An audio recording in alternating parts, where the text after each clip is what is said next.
Salve, salve galera, chegando aqui com mais uma edição, a 10ª edição do nosso programa Podcast em parceria com a Yamaha Racing Brasil, trazendo tudo do motociclismo mundial, nacional, enfim, mais uma vez a pauta é corridaça na MotoGP. Olha, se tiver que escolher entre as três últimas, tá difícil. Tivemos agora GP da França e Le Mans, circuito Bugatti. Tivemos nas etapas anteriores Jerez de la Fronteira e Austin também provas espetaculares.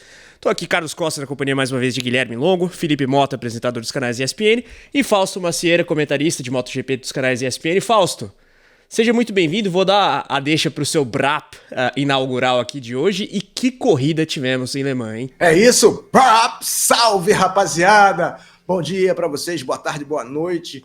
Turma do podcast aqui, o Carlos Costa, o Guilherme Longo e também o Felipe Mota, meu colega de ESPN. Satisfação estar com vocês mais uma vez nesse programa número 10, que a gente homenageia o Diogo Moreira. Ontem teve um problema mecânico e tal, não completou a prova, mas a torcida verde e amarela é pelo Diogo Moreira na Moto2 de 2024. A corrida na França foi muito extraordinária e a gente vai falar bastante sobre ela. É isso aí, Diogo Moreira, piloto que veste o número 10 na Moto2, nosso representante. Gui, vou começar contigo um rápido panorama do que foi o GP da França e não tem como fugir daquela briga derradeira ali em Le Mans, né? É isso aí, salve, salve galera, um abraço para todo mundo que tá acompanhando aí o nosso podcast. Foi uma corrida muito interessante, a gente teve um fim de semana muito marcado pela expectativa de chuva no domingo, inclusive a corrida aconteceu com nuvens pesadas sobre Le Mans. Tinha uma certa dúvida, teve umas horas que ficava a dúvida, o Fausto inclusive falava na transição, pô, será que tá começando a chover? A galera escapava, a galera caía. No final das contas a chuva não veio e por sorte mesmo, porque a gente não teria tido uma briga tão intensa pela vitória se a chuva tivesse caído no final da prova. Eu acho que pra mim foi um dos grandes momentos da temporada até agora, e o próprio Pecco Bagnaia falou: essa briga pela vitória resume o que será a briga pelo título de 2024. Jorge Martin, Francesco Bagnaia, Marc Marquez, duas Ducatis 2024, Marquez com a Ducati de 2023, e eu acho que é isso aí. O cenário tá posto para a briga pelo título. Felipe, Bagnaia terceiro, sendo batido por um Marquez com a moto defasada, conforme citado, e Jorge Martin triunfando e somando todos os pontos do fim de semana. Como que sai o atual bicampeão da MotoGP dessa etapa? Vamos lá, um abraço a todos. Eu acho que o fim do comentário do Gui é como eu vejo essa corrida. Para mim, essa corrida colocou o cenário claro do que é o campeonato. A gente passou alguns podcasts aqui, mas quem tá? Como vai ser? E será que o Acosta vai beliscar? Será que o Marquez pensa corrida versus campeonato? Eu acho que essa é uma... A gente sabe que MotoGP tudo muda, a gente sabe que MotoGP a gente já viu gente abrir 60 pontos e levar virada, e óbvio que isso segue vivo. Mas para mim esse GP da França é um raio-x claro do ano, que é uma disputa por título por 3. Acho que pensando, por exemplo, no Marquez, vamos pensar no elemento de todos, eu vou chegar no Bagnaia, vou deixar até por último. O Jorge Martin, a gente tem aquela interrogação. E uma hora vai espirrar o taco, e eu encerrei o meu último podcast de participação aqui, que foi o 8º, falando, eu quero ver a resposta do Jorge Martin, na França, e ele deu. Se eu tivesse em dúvida, ele mandou um famoso cala a boca aí, Filipão, mas eu não tô nem falando que eu tava na dúvida, mas eu queria ver. E ele mostrou assim, o fino do fino. O Marquez mostrou que agora sim, acho importante ele ganhar, mas acho que já passou dessa fase, não precisa provar mais nada, e acho que agora ele entende, se eu ficar chegando em segundo, eu brigo pelo título, por que não? Eu não tô dizendo que ele vai querer ser segundo ou vai ficar pensando em ser segundo. E o Pecco Bagnaia é um cara que, mesmo sendo dos três o que sai em baixa dessa prova, acho que é um cara que já mostrou uma capacidade de disputa, ele tem esse voto de confiança que eu não acho que ele saia como um derrotado a ponto da gente questionar se ele vai ou não brigar. Mas eu acho que essa corrida que trouxe pra gente um elemento meio definitivo, não do que vai ser o ano inteiro, mas do que está acontecendo. É isso, são esses três numa briga coletiva, né, entre eles e alguns intrusos. Eu acho que a gente tem um campeonato que mostrou uma ideia muito clara do que vai ser de agora em diante. Fausto, eu queria um pouco da sua visão sobre esses três e particularmente sobre a corrida do Jorge Martin, porque ele teve um duelo ali longo com o Pecco Bagnaia, depois o Marques se junta aos dois na parte final da prova, e esse ponto que o Felipe aborda de ser uma resposta aos críticos ou aqueles que duvidavam, eu acho pertinente também, porque foi uma vitória de um amadurecimento demonstrado contra uma pressão que talvez o Martin nunca tenha enfrentado, dada a presença ali do Marc Marquez também. Como é que você vê a situação do Jorge nesse momento, Fausto? Eu acho muito boa. Ele fez pontuação máxima, né? Tinham 37 pontos de oferta, ele levou todos, né? Levou todos os pontos, o que o Viales fez nos Estados Unidos. Então, o campeonato é imenso, né? E assim, não dá para medir pelos... A gente teve até agora um quarto da temporada, né? Mas o Martin está num grande momento e ele está mostrando, porque a definição vai sair até Mugello, né? Vai ter Catalunha daqui a 15 dias e depois Mugello. Então, por respeito aos pilotos, o Didi da linha falou, olha, eu quero decidir isso o quanto antes para liberá-los. O Martin falou, depois da corrida hoje, que fez o papel dele, está fazendo o papel dele, e ele acha que a decisão está tomada. Se for por ele, ótimo. Se ele for preterido mais uma vez, ele vai procurar um outro lugar para trabalhar, né? Então, isso acho que foi o marcante dessa corrida, onde ele foi muito bem no planejamento, que não é o forte dele, né? A moto dele parecia nitidamente superior à do Bagnaia, ele estava ali preservando o seu equipamento, não se aproximando muito para não esquentar demais o pneu, e quando resolveu atacar, o Bagnaia reagiu imediatamente, né? E é uma característica do Bagnaia, uma característica boa, né? Porque ele já tem 2 títulos mundiais e 3 com o da Moto2, mas o Martin parecia ter um equipamento melhor, soube lidar melhor com o seu equipamento. O Bagnaia não teve bem em nenhum momento nesse fim de semana, né? Teve o acidente, pegou a moto reserva, não foi bem na sprint, foi derrubado, mas não foi bem também. Então, acho que foi uma declaração de força do Jorge Martin, e agora cabe à direção da Ducati tomar atitude. A direção da Ducati não é muito sensata nas suas atitudes, né? E o pai do Lorenzo, o Tito Lorenzo, do canal dele, é verdade, infelizmente é verdade, eles trataram muito mal, o Loris Capirossi trataram muito mal o Casey Stoner, muito mal, né? Então, o Marco Melandri também. Então, eu acho que a decisão deve estar tomada, segundo o pai do Lorenzo, o Tito, em favor do Marc Marquez, por tudo que o Marques representa, e o Didi já deu essa deixa quando falou que não seria apenas 2024 que determinaria a escolha. Eu acho que essa escolha já foi tomada. E apesar de tudo que o Martin está fazendo dentro da pista, e o páreo está entre ele e o Bastianini, eu acho que está fora, está entre ele e o próprio Marques, né? Então, acho, ainda que ele abra 50 pontos, abra 90 pontos, eu acho que a decisão tende a ser em favor do Marc Marquez, pelo conjunto da obra, pelo marketing que isso vai gerar, e vai ser sempre um espanhol num box que hoje é todo italiano. Então, intruso por intruso,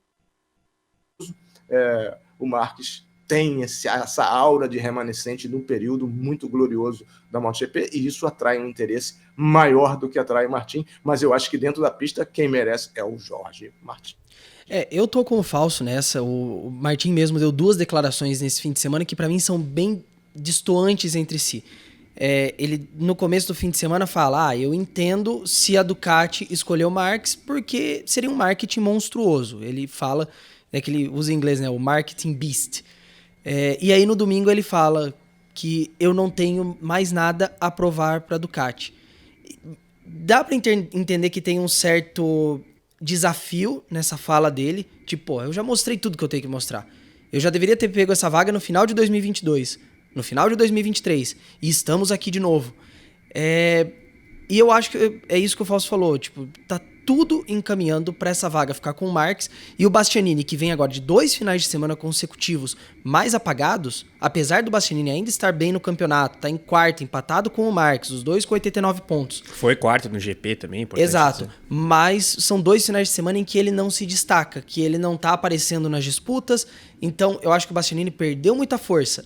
A briga é Marques e Martin mesmo, e eu acho que sim, como o Fausto falou, vai acabar ficando com o Marques mesmo essa vaga, porque, como já disse o Martin, em termos de marketing, isso é um negócio absurdo. Isso aí é comparável, apesar, dadas as devidas mudanças, tipo quando o Rossi vai para Ducati. É um multicampeão indo para uma marca que, na época do Rossi, a Ducati estava tentando se reerguer, mas agora é a melhor moto, trazendo o melhor piloto. Apesar dele não ser italiano, para eles não tem problema nenhum. Não sei se pro Pecco Bagnaia não tem problema, Felipe. No caso do Bastianini, eu acho que ele tem que sair em alta, né? Tá fazendo aí o dever de casa, pelo menos nesse sentido, mas competir com o Martin e com o Marques é difícil por essa vaga. E agora eu te pergunto, o Martin não é o zicado da vez? Porque ele foi preterido pelo Enea Bastianini lá atrás, teve a disputa por título contra o Bagnaia, perdão, ano passado.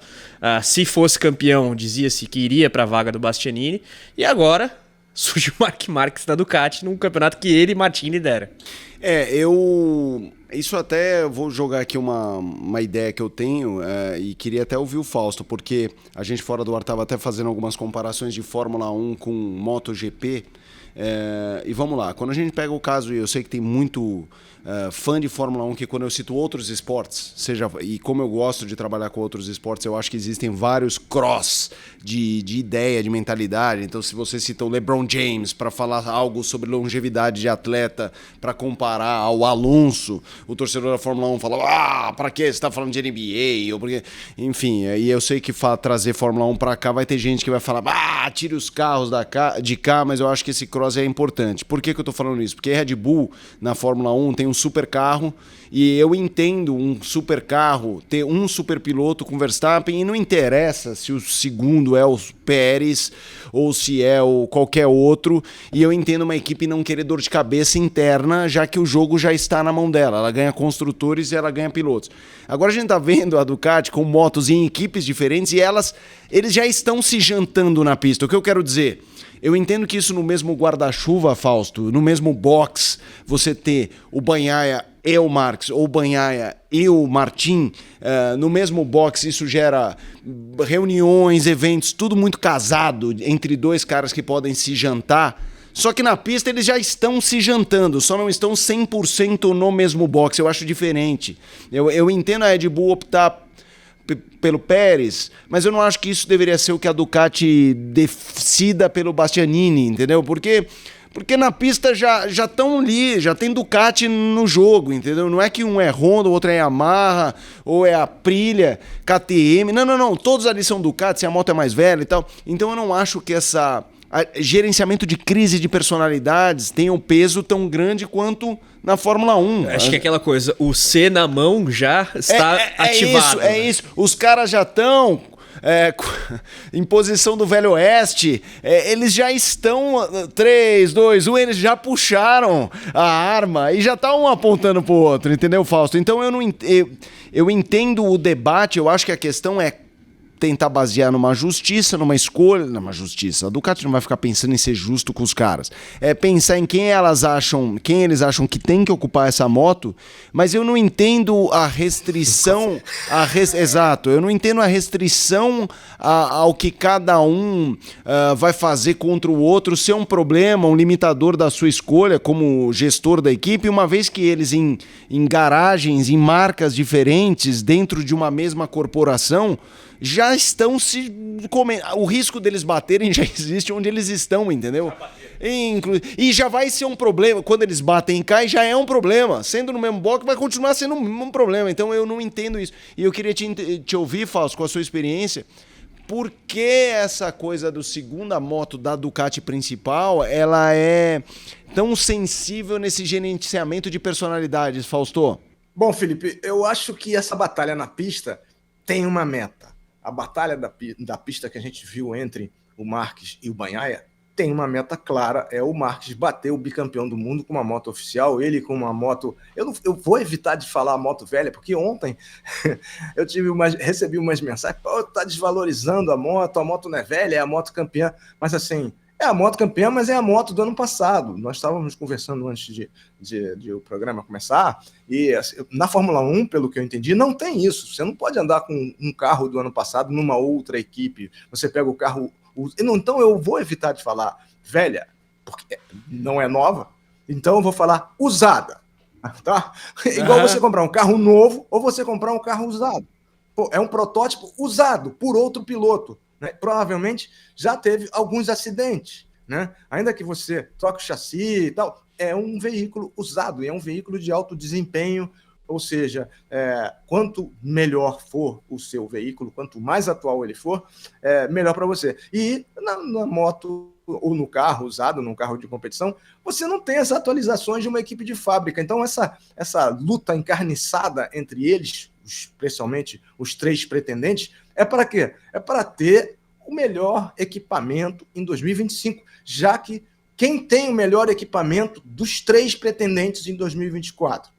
Os 2 de 3. Martin, e está mostrando isso na pista, e o Bastianini. O Marques não tem o melhor equipamento. Ele tem um equipamento usado por outro piloto. Foi o campeão do mundo. Não sei quem. Muito provavelmente não deram a moto do Bagnaia para ele.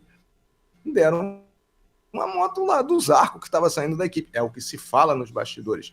Mas, ao mesmo tempo, avaliar, como o Dalinha falou, pela carreira inteira, ele dá uma dica que, onde o Chicho Lourenço embarca, de que vai ser o Marques, que você avaliar a carreira inteira, o cara tem 8 títulos, o outro tem 1, e o outro tem 1, é goleada, né?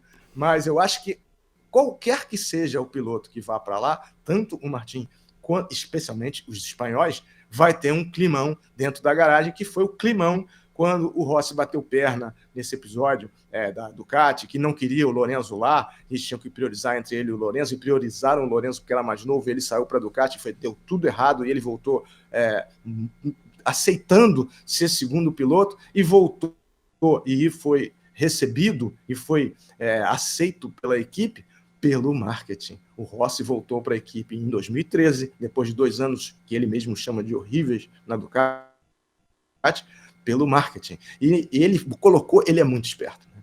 Ele colocou no contrato que ele tinha um percentual, mínimo que seja, não sei qual é o percentual, em cada contrato que fosse assinado em função do retorno dele. Então, ele, além de perturbar de novo a vida do Lorenzo, que estava absoluto, era o Ben Spies, o companheiro de equipe, né? Ele voltou e no final, somando os bônus de todos esses contratos, voltou ganhando bem demais, né? Fora os outros negócios. Então, eu acho que pelo desempenho, o resultado é que conta, o Martin é o favorito a chegar lá. Mas o próprio Martin está desapontado, e essa declaração de que eu sei do meu futuro, se não for, se me preterirem de novo, eu vou para outro lugar, é meio que um desabafo de uma situação que está encenada para um desfecho favorável ao Marc Marquez. Interessante esse ponto que o Fausto deixa aí, né? Do tom do que diz o Jorge Martin. E, aliás, a ilustração do episódio da Yamaha com o Lorenzo e o Valentino Rossi foi mais do que válida, Fausto. Mas, Gui, o que sobra para Jorge Martin em caso de uma escolha da Ducati por Marc Marquez? Porque a grande questão vai fazer o quê a partir desse momento de um revés no processo ali da Ducati?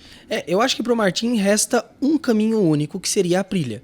A Aprilia está nessa situação, o Aleix Espargaró já dando sinais de que talvez pode querer aposentar no fim do ano. O Viñales, que se encontrou nesse ano, é bom destacar, o Viñales vinha numa fase bem ruim, mas ele começa o ano bem e talvez justifique uma renovação.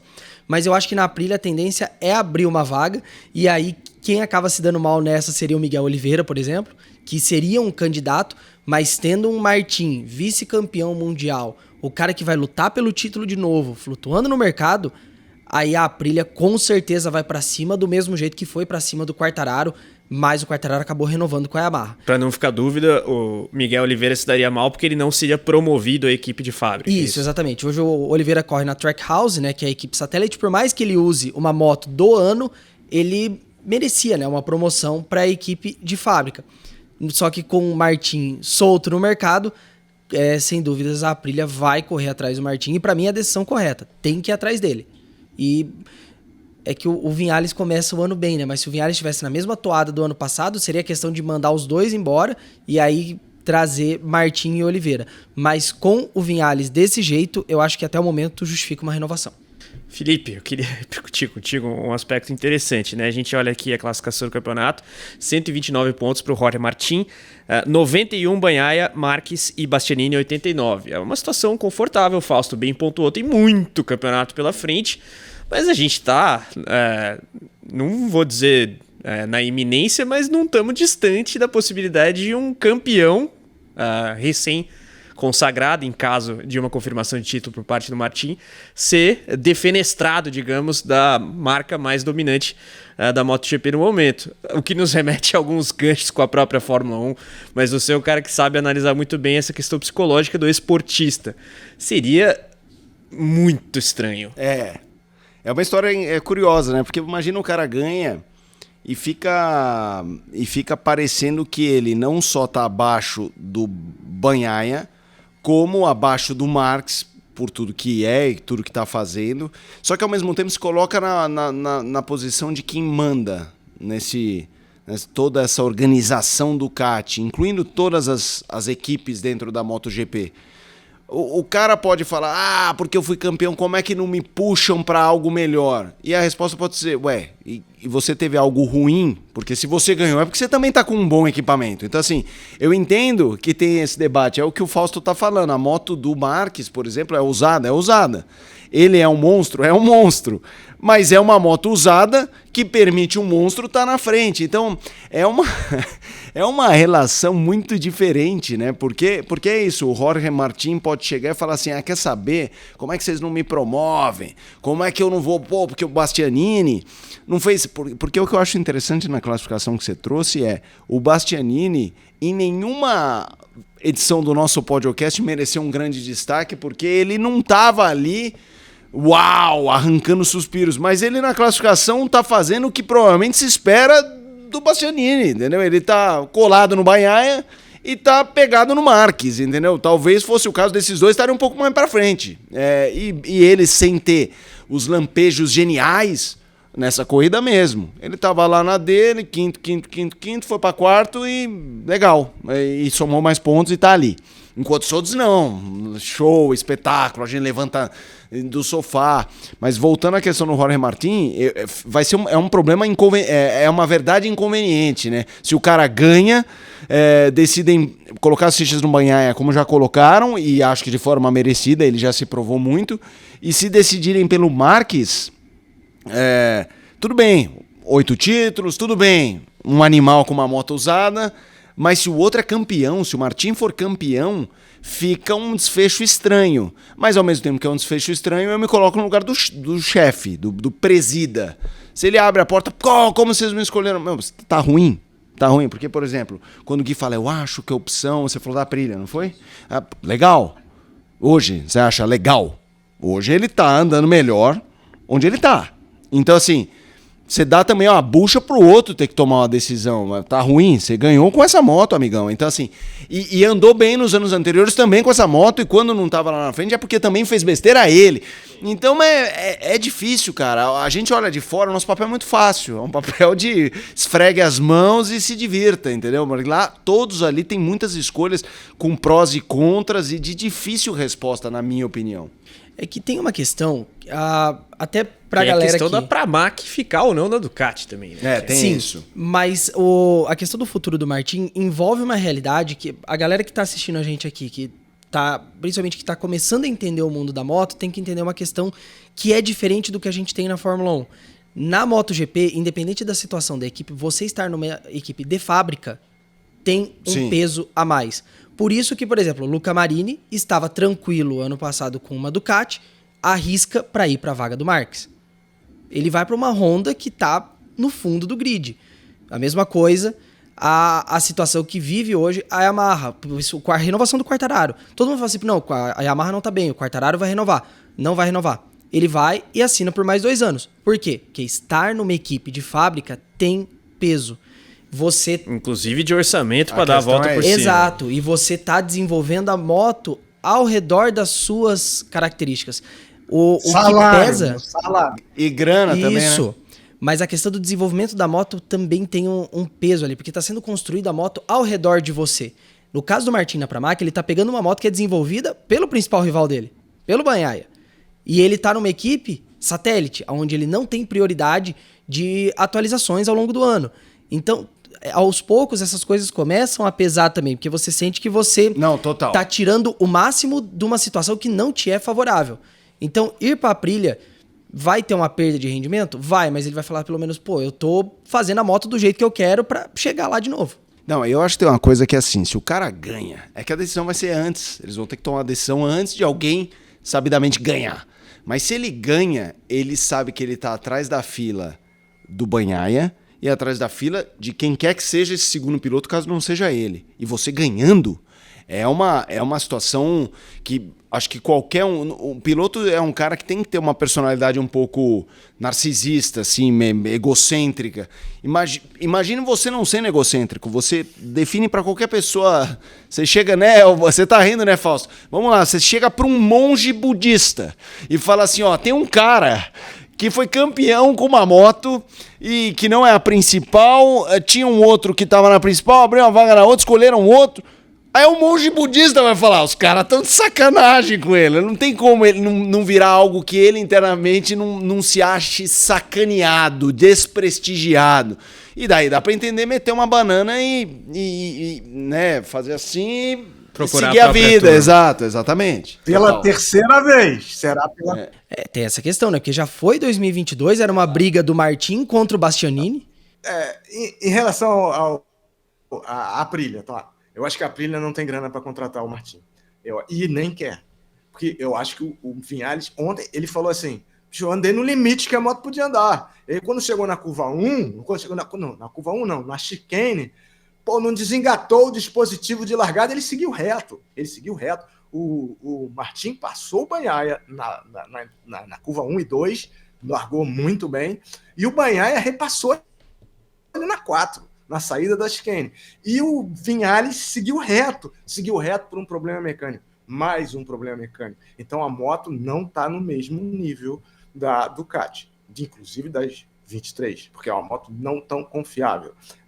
O Oliveira, eu acho que está mais preocupado em garantir o emprego dele e não sonha aí para a Aprilia, que deve aposentar o Alex Espargaró. Essa é a vaga que vai abrir. Eu acho que o Viñales não sai da Aprilia. E eu acho que eles querem trazer um italiano. Então, quem é o favorito para essa vaga? E vai estar mais desvalorizado no mercado? Bastianini. Né? Bastianini. Eles estão pensando até em trazer o Iannone de volta. Então, assim, é difícil você medir isso. Eu acho que o Martin, pelo que está fazendo, merece. É o melhor início de temporada da carreira dele. Né? Mas são muitas corridas. E se isso não for suficiente, e ele aí vai querer, como fez a Suzuki em 2022, os pilotos ficaram muito contrariados com a retirada da Suzuki e resolveram acelerar tudo, e a Suzuki fez um final de 2022 espetacular, canto do cisne, e eu acho que o Martin vai fazer isso. Que opções ele tem? Cara, ele pode voltar para a KTM, onde ele já esteve na Moto2, né? Onde ele já esteve, e foi sequestrado pela Ducati pelo salário. A Ducati pagou a multa contratual dele, levou ele para lá. Então, a situação do Miguel Oliveira eu acho muito ruim, porque o Raul Fernandes tem uma moto, tá bom, não é velha, usada, tem uma moto usada e tá andando na frente dele. Né? O Miguel não tá num bom momento. Então, eu acho que ele não pensa, ele já sabe que uma vaga vai rodar, pode ser a dele, né? Porque, e isso é um outro fator de comparação. O Martin tem 26 anos e não tem acidente. O Mark tem 31, tem mais 5 anos que ele, né? Tem uma carreira mais importante para trás do que para frente, está mais ou menos no padrão do Rossi, guardadas as proporções. Né? E o Martin está bem fisicamente, exuberante fisicamente, enquanto o Marques, assumidamente, isso foi outra coisa que a gente conversou ontem no Papo Mundo Moto, ao vivo, depois da corrida, a gente faz um resumão da corrida, 1h30 de papo. Assim, você fala que ele tem um braço torto. Ele tem um braço torto. Ele fez 4 operações no braço, teve que fazer uma rotação artificial de 36 graus no braço. Ele admite que para as curvas do lado direito ele tem dificuldade. Então, você tem um piloto que tem 5 anos menos, uma forma física perfeita, no auge da forma, contra um piloto que tem 31 anos, que tem uma fortuna, né, que está realizado financeiramente. Então, isso pesa. Eu acho que a situação do Marques ir para a equipe oficial do Ducati, guardadas as proporções, é o retorno do Valentino à Yamaha depois da experiência mal sucedida na Ducati. Agora, a Ducati de hoje não é a Ducati onde o Valentino esteve. A Ducati de hoje é a melhor moto.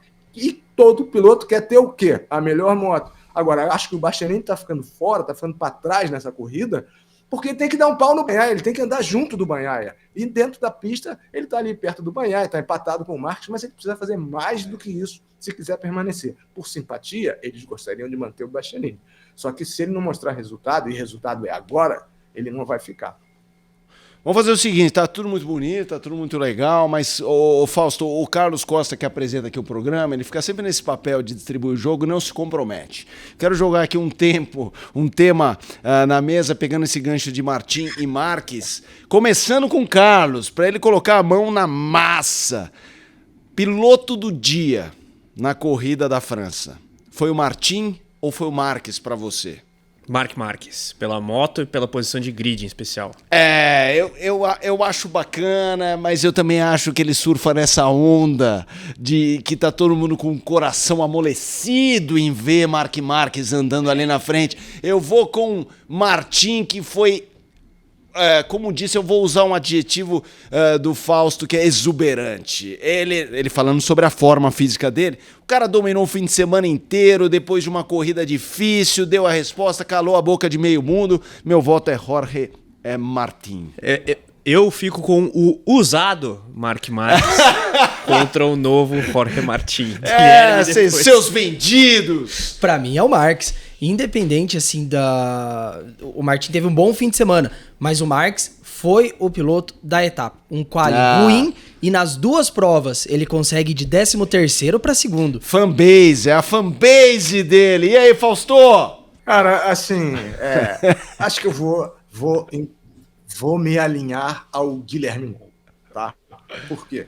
Porque se espera que o Jorge Martin ande na frente, se espera, né? O Maverick Vinhares fazer pontuação máxima quem foi o piloto do dia na América? O Maverick Vinhares, né? Porra, ganhou todas. Quem seria o piloto do dia na França? Jorge Martin, ficando por aquilo ali. Mas consideradas todas as circunstâncias do fato do Martin ter um ponto a provar, ter vindo de um tombo gratuito, que algumas vezes acontece com ele, na Espanha, correndo em casa e precisando mostrar serviço, e o Bagnaia vindo de uma exibição muito boa na casa do adversário, o Bagnaia deu uma relaxada, o Martin atacou e levou. Mas ele se espera que andem na frente, porque tem a melhor moto, Ducati 2024. Então a gente pega o Marc Marques, que ficou 3 anos empenado, tomando 300 capotes, tá com o braço torto, vai ficar com o braço torto. Ele assumidamente diz que está com o braço torto. E andar o que ele andou, saindo de 13º, a largada que ele fez no sábado, que foi espetacular, e todo mundo sabia que ele ia fazer a mesma coisa ou tentar fazer no domingo, e tentaram evitar, e ainda assim ele largou, não tão bem, mas largou muito bem, né? Pô, ele saiu da 5ª fila. Também teve a queda do Bezek, teve o erro do Bastianini, o Bastianini cumpriu penalização, né? Mas o Marc Marques avançou, e avançou forte. E ele falou, ontem, depois da corrida, falou o seguinte: se o Di Giannantonio não me segura, eu ia chegar naquele trio muito antes. Ele falou isso. Não sei se é verdade e tudo mais, mas consideradas as circunstâncias, ele está de moto usada, vindo de um período muito purgatório e não está 100% fisicamente ainda, né? E não vai ficar. E ele era extra classe e agora é classe, ele está na classe. E eu acho que, para mim, o piloto do dia foi o Marc Marques. Largou 2 vezes da 5ª fila, chegou 2 vezes em segundo. Agora me desapontou profundamente o Pedro Acosta, porque eu achava que o Pedro Acosta ia ganhar essa corrida, cara. Achava que o Acosta ia ganhar essa corrida, ele foi mais rápido no Armap, a pista é favorável à KTM, e ele largou muito bem, e ele falou depois assim, eu errei, quis passar na 8, que era um lugar difícil de passar, poucas pessoas conseguem passar ali se o adversário não errar. Ele entrou pelo meio lá querendo passar 2 de uma vez, acabou perdendo a moto e falou assim, foi a melhor moto que a KTM já me deu e foi a melhor oportunidade de vencer uma corrida. Ele falou isso depois da prova. Então, para mim, o piloto do dia foi o Marc Marques pelas circunstâncias e o desapontamento do dia foi o Pedro Acosta também pelas circunstâncias. O Marques usado foi o piloto do dia e o pior do dia foi o Marques novo, que é o Pedro Acosta. Mas é interessante ele falar isso de maneira tão clara, né? Porque também mostra que mata no peito o erro que fez, né? E acho que tá se colocando aí de maneira bem clara como um ponteiro nesse campeonato. E uma coisa que eu achei demais é, antes do pod, que eles assistem o highlight, né? Os 3 colocados. O Marques vendo ele passar reto. Claramente o Banhaia mais constrangido, né? Não queria muita conversa. E o Martin e o Marques animadíssimos. E na hora que vai ter o momento, o Marques canta a bola, né? Porque ele fala, ele vai passar no meio dos dois. Aí quando passa o Martin, cara, aquilo é maravilhoso, esse momento dos caras ali, não na intimidade, porque eles sabem, mas essa resenha, cara, isso é maravilhoso. De fato, a antessala do pódio da MotoGP é muito boa. Dá de 10-0 da Fórmula 1. Até pela multiplicidade de incidentes das respectivas corridas. Eles regendo o público, né? Esse ponto é pertinente, porque o Bagnaia ele não perde a classe mesmo em situação de revés. E, aproveitando os destaques pós-corrida, Quartararo e Zarco fazendo a alegria da galera também. Eu só queria fazer uma ressalva ao Bagnaia, o que eu acho. Na parte final ele tenta atacar o Martin, né, e acaba se dando mal com o Marques, ali foi demais.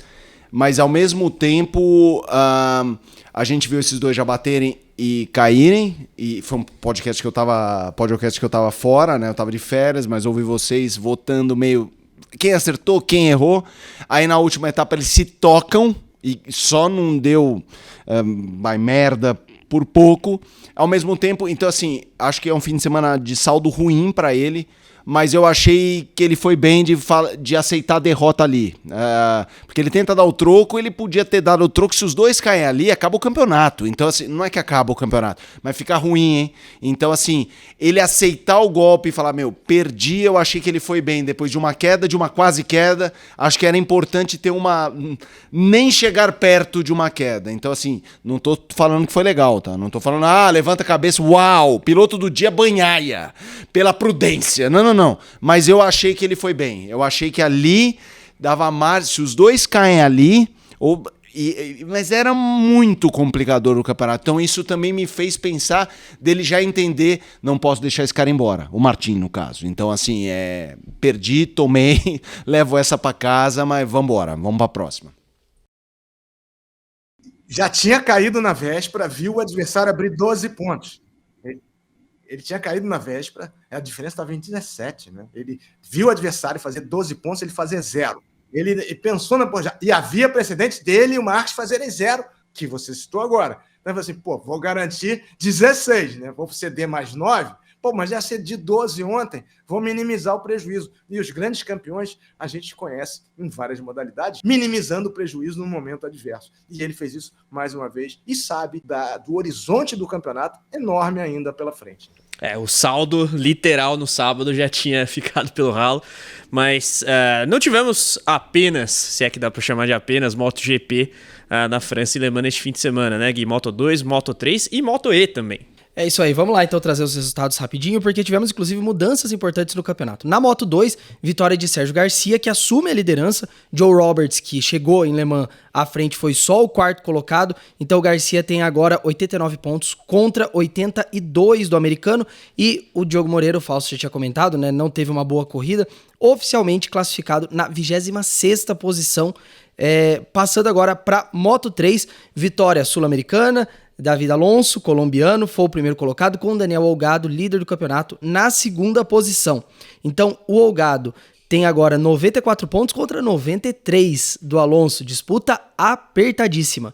E na Moto E, o Mundial de Motos Elétricas, 2ª etapa da temporada 2024, e na França, dominação italiana. Nicolas Spinelli vence as 2 corridas, sobe bem no campeonato, né? O Mattia Casadei vai para o pódio nas 2, mantém a liderança com 77 pontos, mas o Spinelli agora cola com 75. E o Eric Granado não teve uma boa etapa, foi 6º colocado na primeira corrida e abandonou na 2ª. Moto E que não corre, né, todas as etapas do calendário, mas a próxima é a etapa da Catalunha, já a seguinte da MotoGP. Boa. O Diogo a gente já citou lá no começo, mas Davi Alonso, protagonista mais uma vez, Fausto. Demais, né? Ver a Colômbia andando bem. Me perguntaram ontem, mas a Colômbia não faz nada. Meu irmão, você assiste ciclismo? Não assiste, né? Tá tendo o Giro da Itália. Os colombianos andam sempre muito bem nessas corridas de bicicleta, especialmente as provas de longa duração. Então, mas o Alonso fez 18 anos, agora dia 25 de abril. Já está na sua 7ª vitória. É um nome estupendo para o motociclismo sul-americano, que já teve grandes campeões, teve o Lavado, teve o Cecotto, ter um representante desse nível. Parabéns para ele. O Olgado é um adversário valoroso. O Diogo Moreira provou isso quando competiu contra o Olgado. Eles dividiram a liderança do campeonato, mas o Davi Alonso está imprensando o gado cada vez mais contra a parede, né? Acho que está em 4-1, eu acho, em vitórias. Acho que está em 4-1 ou 3-1. O número de vitórias é maior para o Alonso avançando. Os dois vão correr praticamente em casa, porque o Alonso mora na Espanha, a próxima corrida na Catalunha. A prova da Moto3 foi mais uma vez espetacular. O Colin Vayer liderou, o Olgado liderou, mas na hora do final, na penúltima volta, veio o Alonso e raspou todo mundo, tirou os europeus do degrau mais alto do pódio. Eu adorei ouvir o hino da Colômbia. E na Moto2 foi uma corrida de ponta a ponta do Sérgio Garcia, exibição espetacular, Bosco Oscuro colocando todos os seus pilotos, dobradinha da MT Helmets, o que me dói o coração, mas já explicamos isso aqui no podcast, né, que a opção do Joe veio antes da MT Helmets comprar a Pons. Aí esse Antônio, o dono, como é que é? O Del Martin é o dono dessa equipe, é milionário.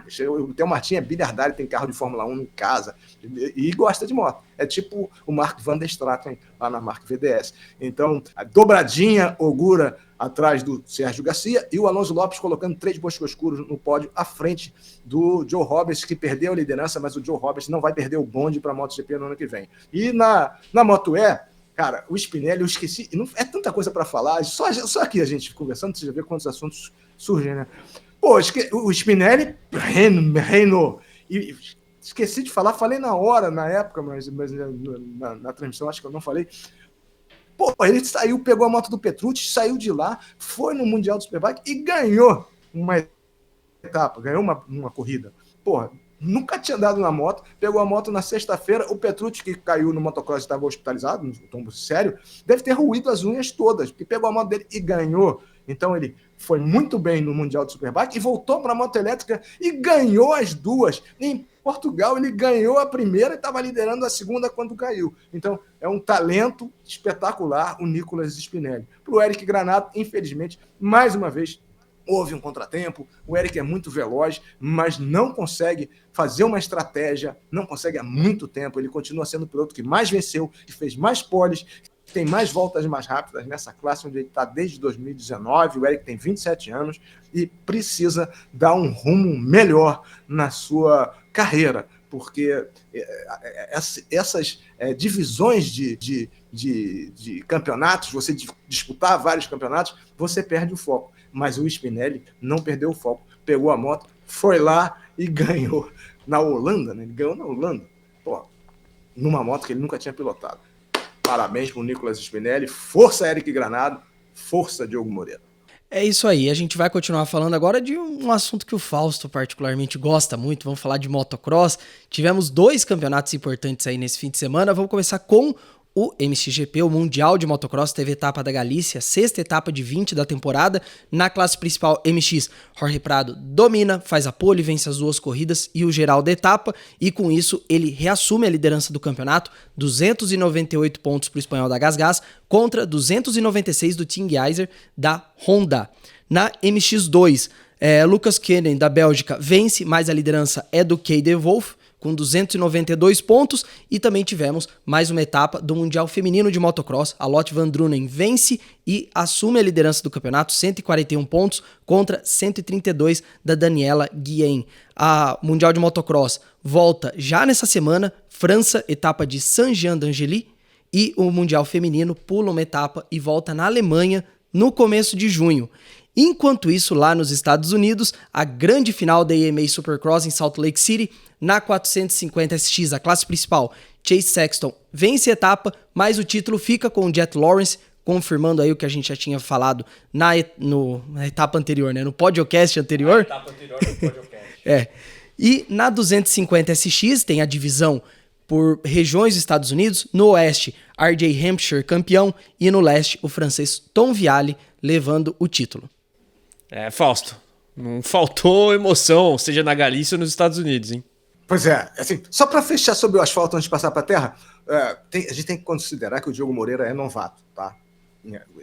É um ano de aprendizado para ele. Falando do MXGP, que foi lá em Lugo, né, na Galícia, pô, a pista era de areia, os holandeses, embora abaixo do nível do mar, um terço do país, andou sempre muito bem na areia, nas corridas classificatórias de sábado, deu o Katie Wolff e o Jeffrey Hurlings, mas na corrida de domingo, o Prado, que não anda muito bem na lama, porque na Espanha tem pouca lama, né?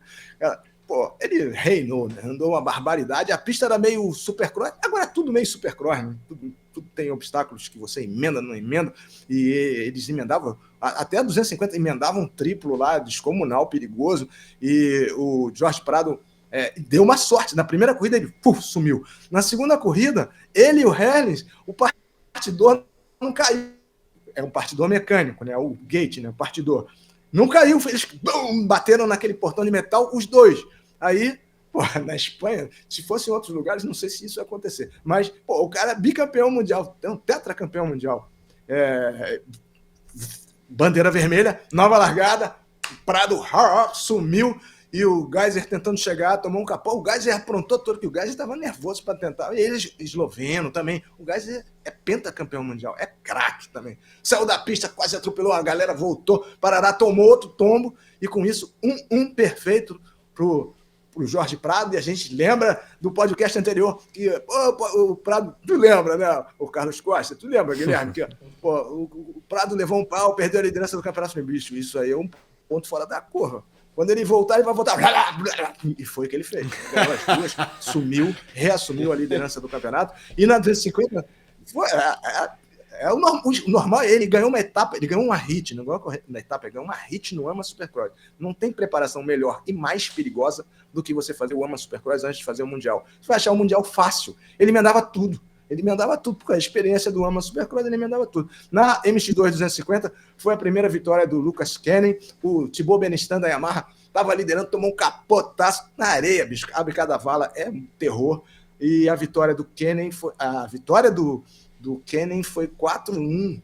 E o Liam Everett chegou na terceira colocação, que vinha de vitória, na lama, né? Chegou na terceira colocação, mas o Katie Wolff da Husqvarna lidera o campeonato, assim como o Jorge Prado da Gasgas na classe principal, MXGP, correspondente à MotoGP no motocross. E aí, emendando no AMA Supercross, porque o AMA Supercross, cara, foi uma doideira, rapaziada, porque foi em Salt Lake City, tava lotado, bicho, tinha 100 mil pessoas, lotado.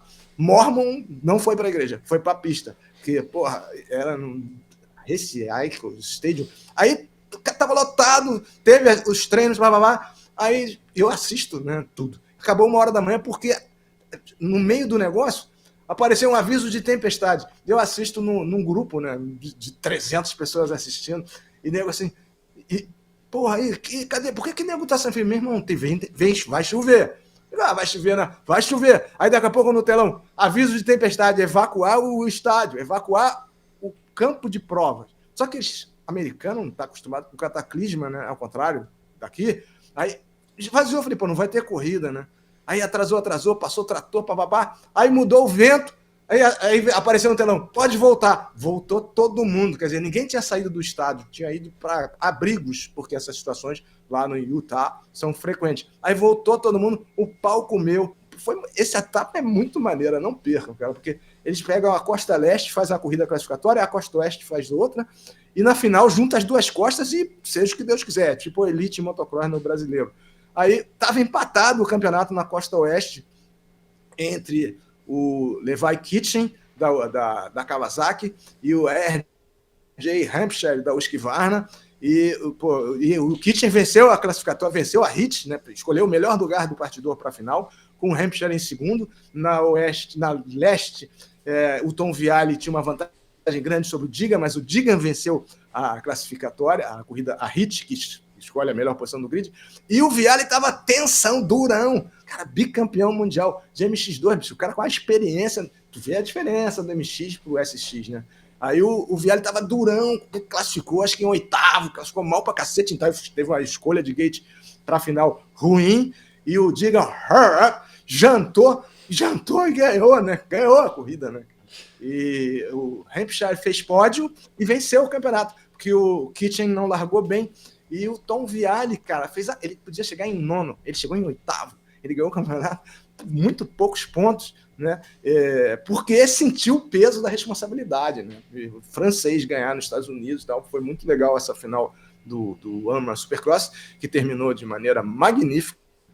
Sem dúvida. Portanto, nossa edição número 10 aqui do podcast, passando por todos os âmbitos. E claro, a gente te convida para acompanhar todos os nossos programas aqui, já se inscrever, ativar as notificações, enfim, ativar também os alertas nas plataformas de áudio. Vou me despedir primeiro aqui de Guilherme Longo e Felipe Mota para deixar o Fausto fazer o brap tradicional. Gui, sempre um prazer. Valeu, um abraço. É isso aí, a gente se vê semana que vem, já nos preparativos para o GP da Catalunha e também, por que não, fazer uma prévia do que vai ser a luta do século. Jorge Lorenzo e Dani Pedrosa, tá chegando o dia da luta de boxe. Bem lembrado. Felipe. Um abraço. A gente podia ter ficado sem esse destaque, não por culpa do Gui, né? Por culpa dos envolvidos. Abraço, galera. Sempre um prazer estar por aqui. Fausto, sempre um prazer e a gente se encontra no próximo podcast. Valeu, obrigado para você, Carlos Costa, obrigado também ao Guilherme Longo, ao Felipe Mota e a todos que acompanharam. Tem 2 mundiais, né, na semana que vem não tem, né, mas tem o Grande Prêmio da França já, né, nesse final de semana, próximo final de semana em Saint-Jean-d'Angély, mais uma etapa, vamos ver quem vai levar. Jorge Prado, favorito na terra dos franceses, que andou muito bem de motocross. Valeu, rapaziada, obrigado pela paciência e obrigado pela audiência. Aquele abraço, acelera Brasil! É isso aí, paciência que nada, é sempre um prazer trocar ideias sobre esses assuntos todos e a gente se encontra na próxima edição, então temos um encontro marcado, não se esqueça de acompanhar a gente, deixar o like e mandar o podcast pra galera que vocês sabem que gosta de corrida, de motociclismo. Valeu pessoal, tchau, tchau.